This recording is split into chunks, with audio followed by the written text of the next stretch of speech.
Okay, so I want to real quick go over a quick cue that helped me a long time ago, and it stuck with me as a game changer for me when it came to my upper back training.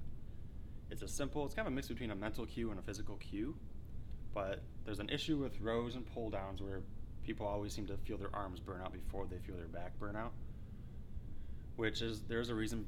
Back's a bigger muscle group, arms a small muscle group, so there might be a point, depending on the rep range, where you will feel that. But generally, you should feel your back firing first in a row or a pull down.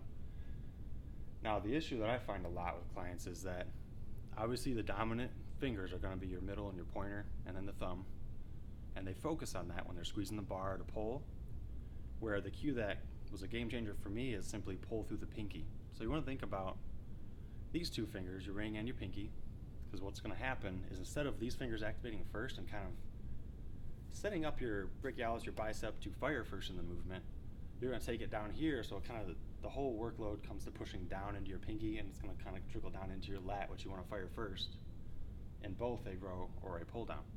So real quick, I'll show kind of what that can look like, and it's something that people will usually recognize, and even you'll be able to feel it yourself if you're doing this movement. A lot of times if you're doing it through the dominant fingers, your grip will start sliding up the handle, and you want it to actually start sliding down the handle. So you're coming down correctly into your back.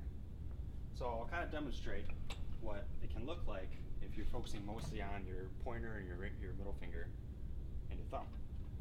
So what happens is you kind of see the bar will start tipping this way, meaning you're pulling up. You're starting to use your bicep more first, so it's going to kind of be like this. You'll be a little higher. And then like this, yeah, you're working your back a little bit, but it's not going to be what's firing first in the movement. Versus if I were to reset, kind of maybe back my hand down a little bit on this neutral bar, there's other grips this will work for. But the difference, if I'm pulling through my pinky, you're going to start kind of starting down, which activates the lats already when you just push the bar down and pulls more towards your belly.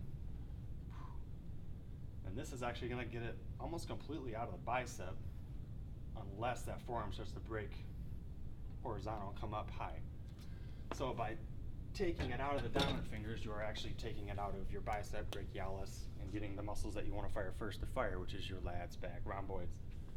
Now this will work with neutral, pronated, even semi-supinated, but when you get to like straight supinated, it's already doing a correction for you. It's already dropping you down, so it's not really necessary. Now this is also anything vertically pulling down will be the same effect. You'll be able to activate your lats first and hopefully not burn your arms out before you start feeling your back work a little bit better. So hopefully this will stick with you. It was definitely good, and I learned it probably 10 years ago, and my back training has never been the same. It's been way improved in terms of the correct firing order. So hopefully this will work with you. Try it next time you're doing a row or a pull down, and let me know how it goes.